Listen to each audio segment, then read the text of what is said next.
చాటున పిందెను చూస్తా, సోకు తీగలో పండును కోస్తా, నువ్వొస్తే కప్పిస్తా ముద్దుల ముంతమ్మో. ఉక్కపోతకి ఊపిరి పోస్తా, పక్క మేకకు పంట కట్టిస్తా, ముద్దిస్తే బుక్కిస్తా మధ్యల మోతయ్యో.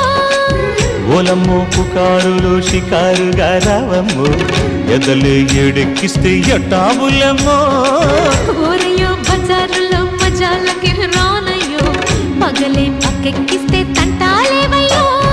మిట్టిల మీదున్న మిస్సమ్మయ్య సంటే వడ్డీలతో పాటు ఒళ్ళోకి వస్తుంటే పొగరు చిల్లకల్లెగిరి పడ్డనే పడు.